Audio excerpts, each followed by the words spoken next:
12 days of giftmas continued. So like I said, I got a pretty big parcel in with gifts from Martin, some other people. Then I also gave some gifts to myself.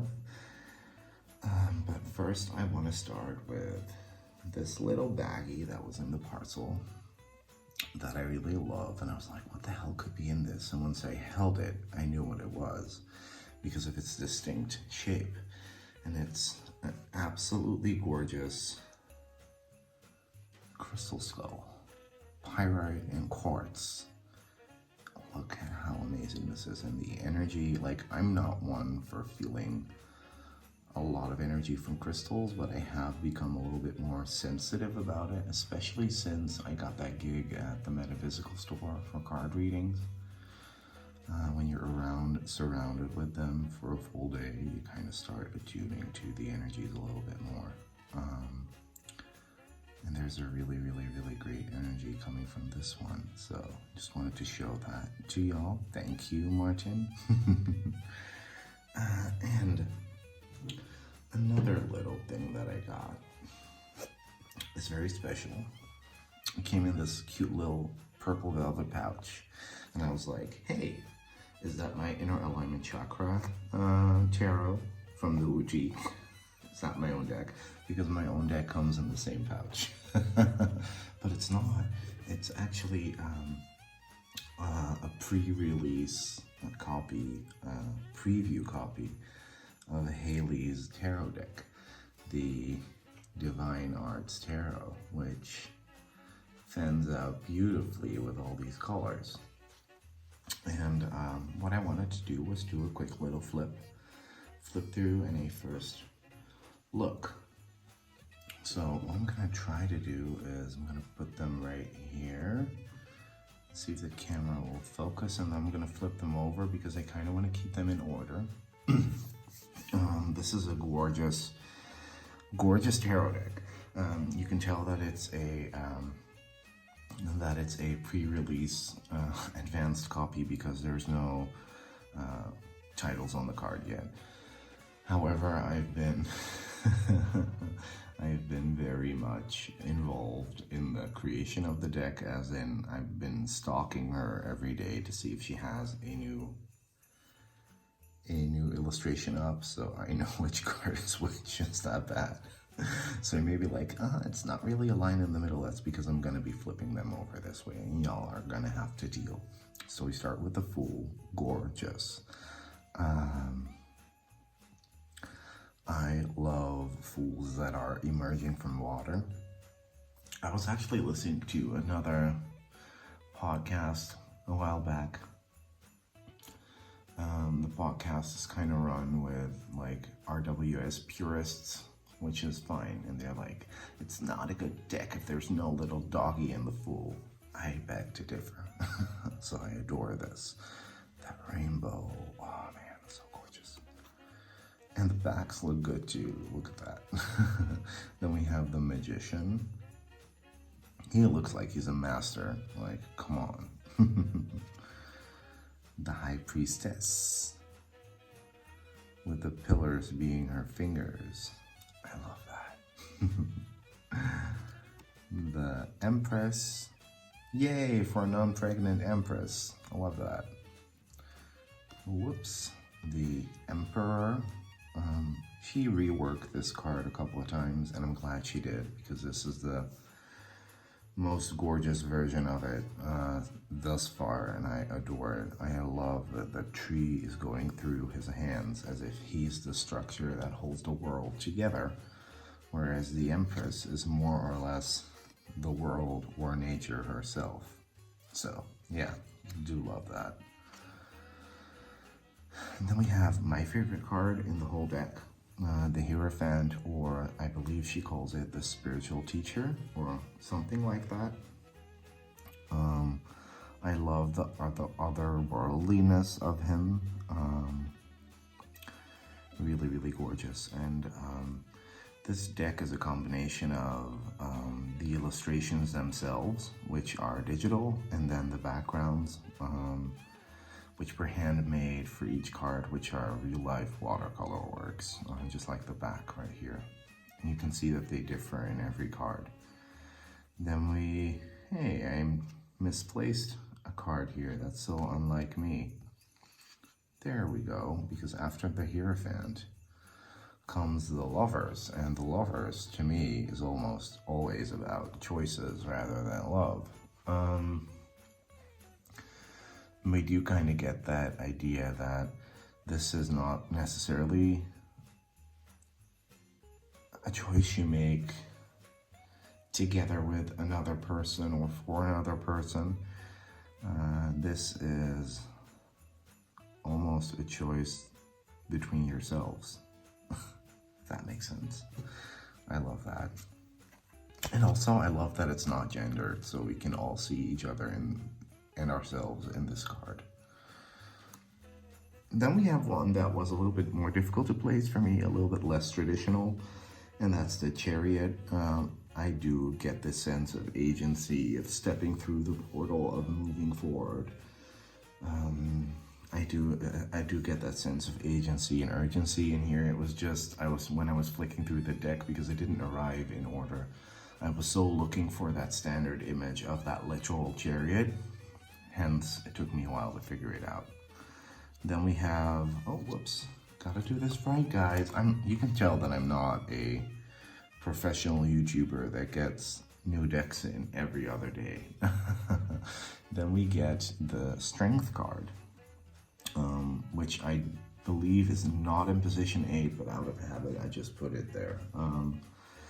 But I believe Hayley actually chose to put it in position 11. However, the Strength card, I adore it. I adore that there is no lion in it.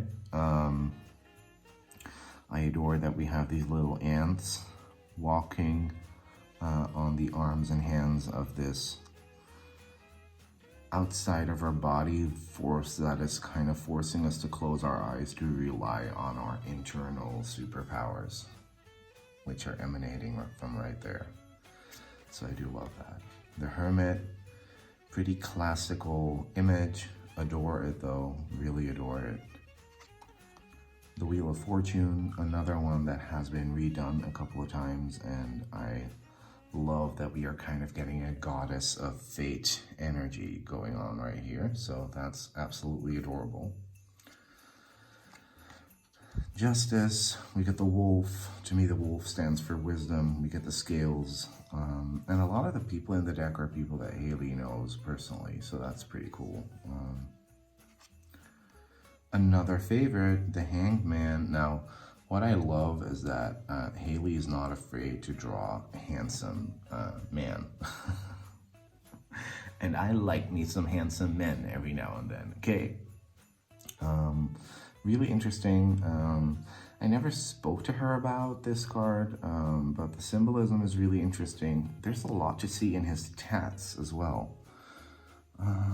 It's almost like this is a tattoo of himself, but it's not. But someone who's kind of asleep, but he is wide awake. And then we get the rose, and then we get the little bird, and there's a lot going on here. I should probably ask her about the what and the why and the how. However, the energy that is literally beaming outward from this card is telling you kind of to wake up, wake the fuck up. It's time for you to see things clearly now, which I adore. Death, love it.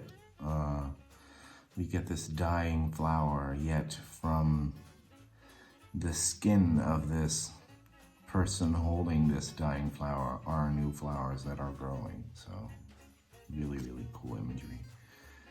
Temperance is really interesting. We get a very alchemical feel here, where flesh is turning into water and where water is turning into steam, and all these alchemical processes going on in those goblets. So that's pretty interesting.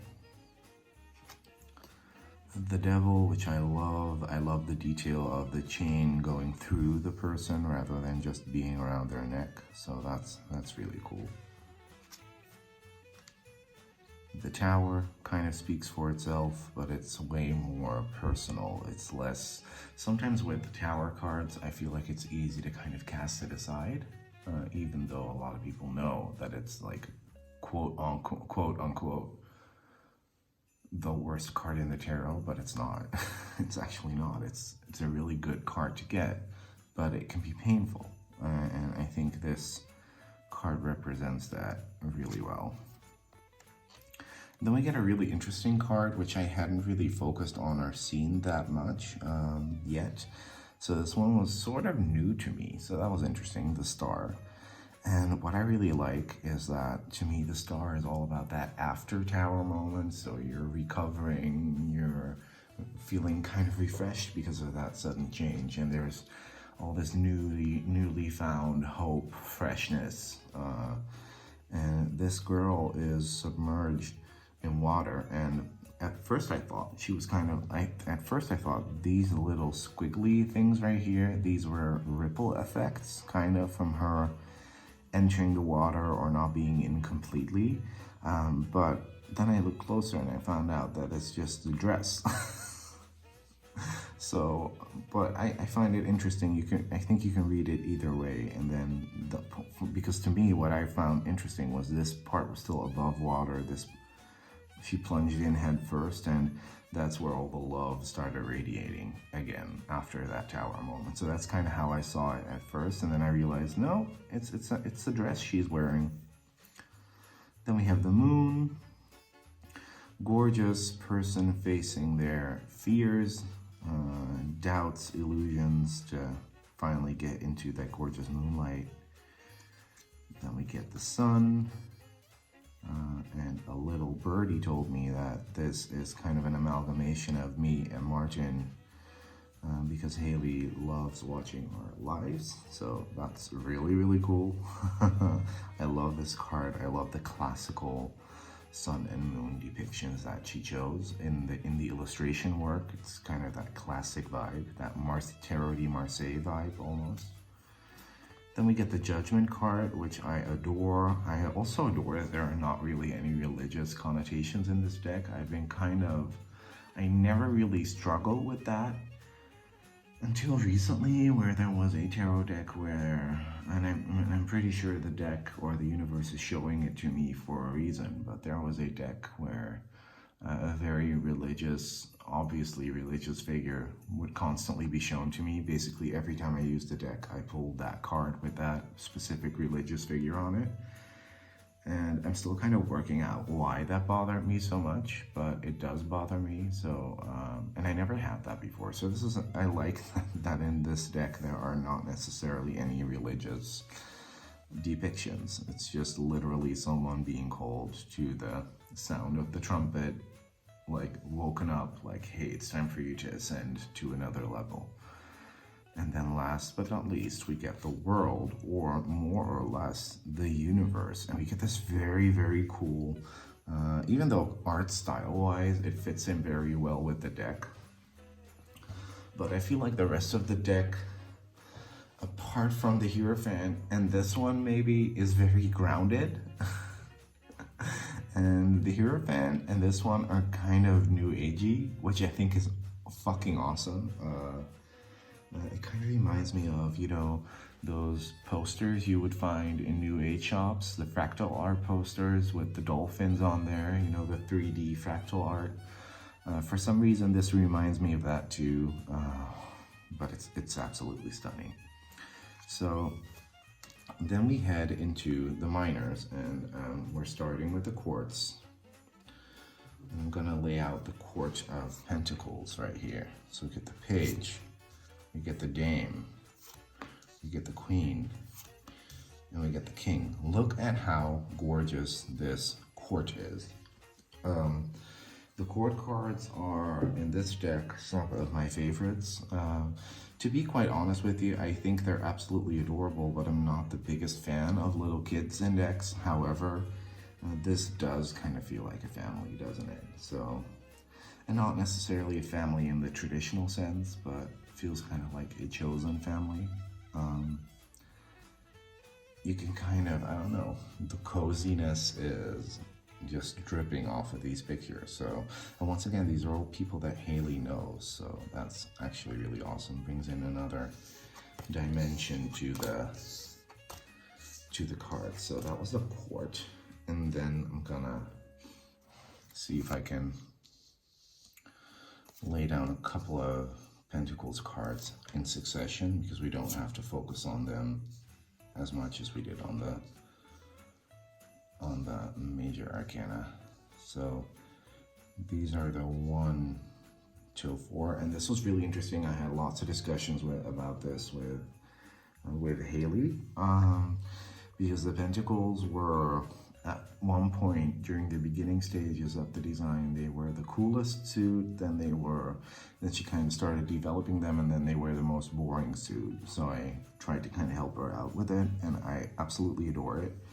And the Pentacles are my favorite suit in the deck now, as they should be, because I'm a Taurus, which is an earth element, so I identify very much with the suit of Pentacles. As a matter of fact, when I was a little kid and I got my first tarot reading, and ever since, the Pentacles cards, even during my beginning student phases, the tarot cards have been constantly throwing Pentacles at me, almost as if to show me, hey, I'm a tool that's made for you, or at least that's how I interpreted it. So we see, and we're not gonna, because this video will last hours if I go in depth on every card, but you will see very potent symbolism in each and every card. It's not just pretty dolled up pips. There's a lot of symbolism. For example, with this 4 of Pentacles, we get that scroll that is kind of hibernating, not hibernating, but kind of hoarding his nuts. We get those V's with the 3 of Pentacles, which is all about working together to build that masterpiece. So the animals or imagery that was chosen is was very mindfully done. So that's really cool. And I love the secret geometry that we get in the background of the cards. So that's really amazing, Hayley, and I love that.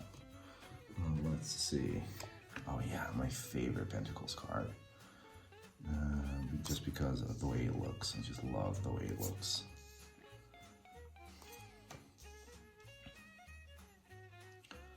All right.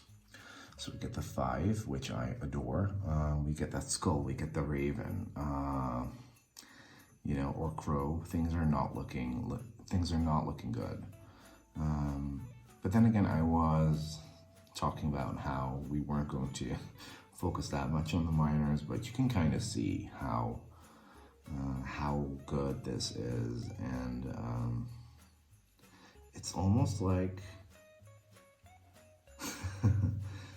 the way I read this fits perfect. Like, it's almost like Hayley stole my little tarot notebook with all my study notes in them, took them with her to England, and made a deck around them. Honestly, it's kind of freaky, especially this spider, you know, the 8, weaving the story of your life, weaving your masterpiece all by yourself, working hard and diligently. The turtle or tortoise, natural growth takes time. It takes time to get things done. I just love it. 5, 6, 7, 8. So this goes back on the stack. Oh, hold up, something's going wrong here. I'm making a mistake and I'm already regretting it. Oh, I'm not making a mistake. Oh, thank goodness. You guys, I thought I had fucked up, but I haven't. Thank goodness. The last one, 9 and 10. So we get the 9 of Pentacles and the 10 of Pentacles. Absolutely gorgeous. Just gorgeous. This is some really good symbolism here, Hayley, and yeah, I can't wait till you finish the guidebook for it. But I believe it kind of speaks for itself, honestly. And you guys, the Kickstarter is coming up soon, so if you guys are like, hey, I want this deck, you should follow Hayley on Instagram so you get to know all the deets, and I will put that link in the box below. So then we're headed into the Court of Wands.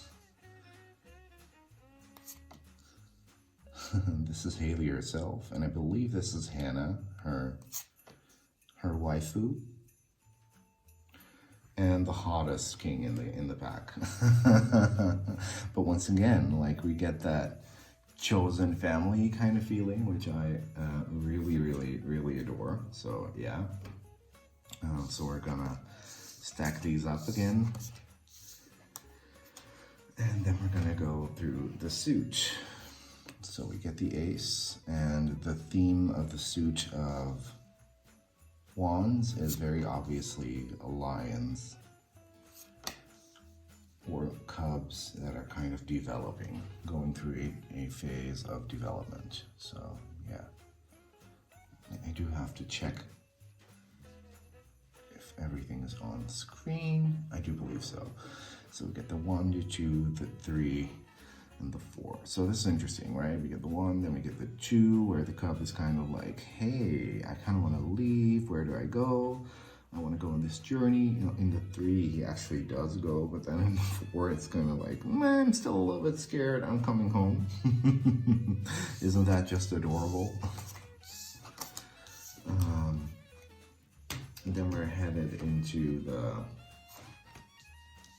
1, 2, 3, 4. Can we all see everything that's going on? Yes. So we get the 5, where we kind of get that camaraderie slash struggle slash. Then we get the 6, where we are victoriously coming home. Then we get the 7, and then we get the 8. I love the 8, like that intense swiftness, that intense swift energy. Really good. Put it back on the stack, and then we get the 9 and the 10. I'm totally getting the Lion King vibes here. I don't know about y'all, but it's adorable. It's really cool. So those were the wands. Really neat. They're not as good as the pentacles because, of course, why would they be? But hey. And then we're headed into the suit of swords, or daggers, I believe Hayley calls them. And we get, oh, whoops, my cloth just moved. Shit. No, we don't want that. And we get this very cool family of, oh man, Hayley, I think you should call them the family of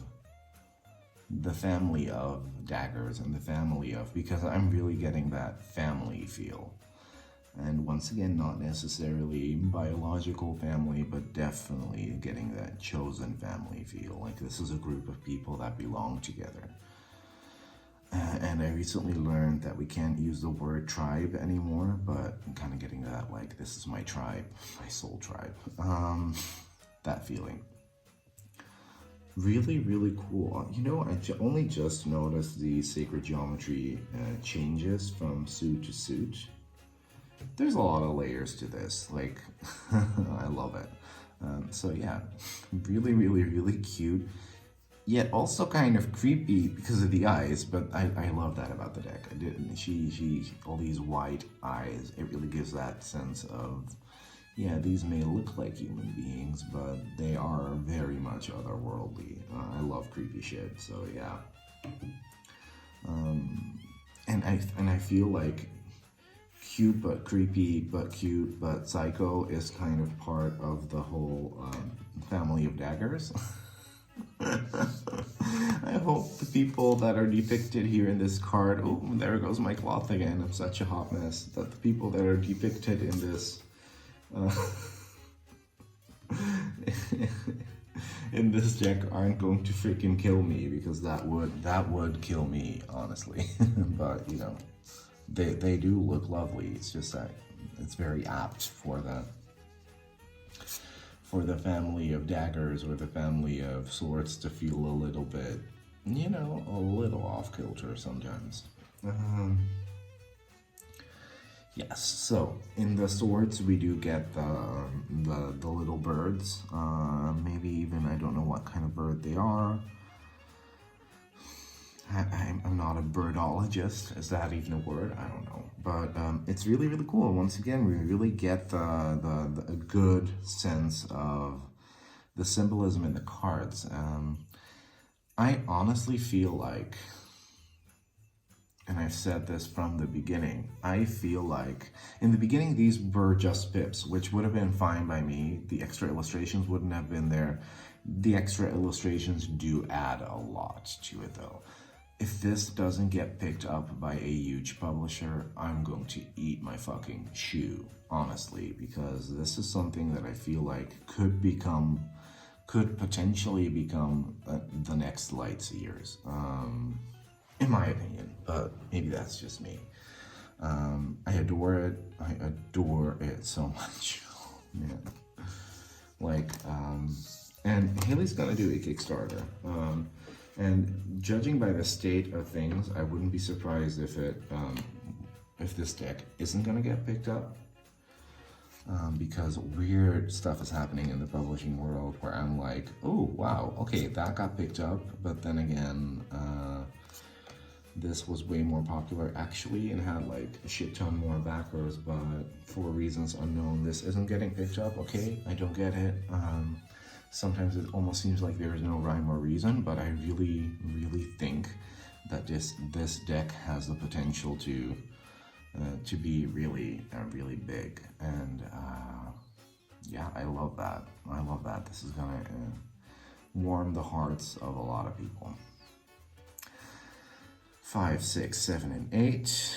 I do love the 8 right here. I do love that the little birdie is bound, but also kind of feel like about to be free as well, or maybe kind of enjoys the hanging out there. So yeah, I love it.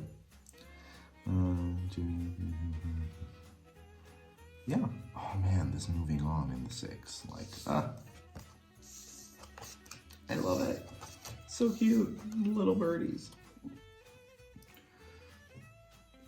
All right, so, and then the last 2. Yay. Yeah, this is cute as hell.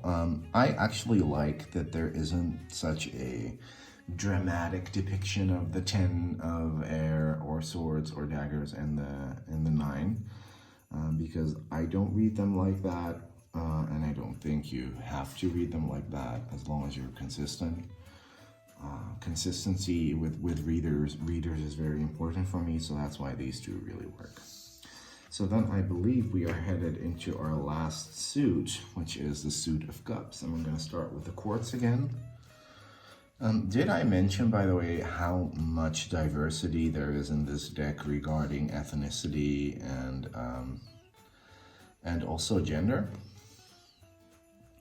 Because I'm getting a lot of androgynous gender fuck from a lot of the guys in this deck, the way men are depicted. I'm getting a lot of like different ethnicities, so that's pretty cool as well. Really cute normal page.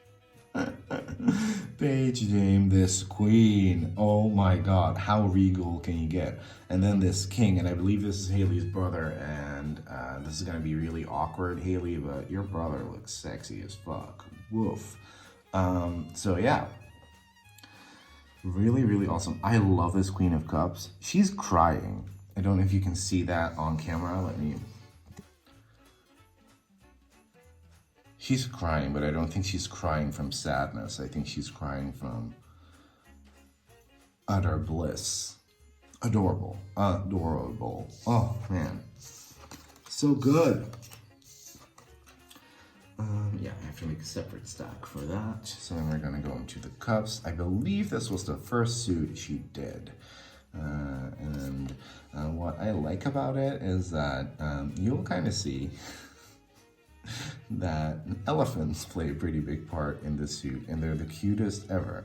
So it starts out, oh, there goes my cloth again. It starts out with this regular cup, but then when you look at it, it's kind of like it's got these elephant tusks, and hadn't even noticed until now. Then we head into the two, and you don't really see it at first glance, but then you see these elephant, how do you call them in English? I don't even know the name for that. You know, they're, you know, I don't know that English word, I'm such a fool. Haven't spoken English on that level in a while, where I know what body parts of certain animals mean. But then we have 3 little elephants in here, and then we have a 4th one right here with the cloud and the rain, and really, they look really cute. They make me happy, they make me laugh. And they also make me want to visit the zoo for some reason, because I haven't been in a while. We have a really good animal-friendly zoo nearby. It's probably the best zoo in the Netherlands when it comes to that. Well, then we get into the 5, 6, 7, and 8. Love this. 8 of Cups. When we turn it around, the elephant is a mammoth. Behind there is an iceberg. So I adore that. Everything you need, symbolism-wise, at least to me, is here to construct a good reading. But then again, I don't need much. I could just have a number and an elemental symbol on a card, and it would be enough for me to construct a good reading. But looking at nice art like this does help.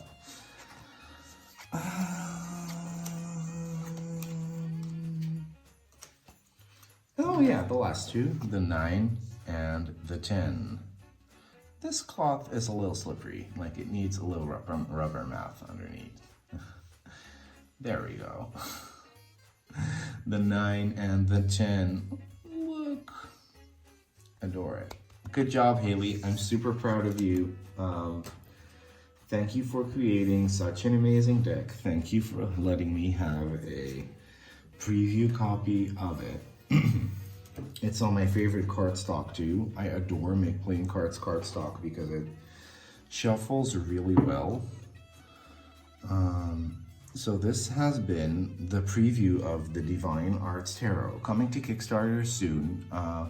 If you want to know all the deets, you got to follow Hayley. I'll put the link to her Instagram in the little box below, and I will talk to you guys later. Bye-bye.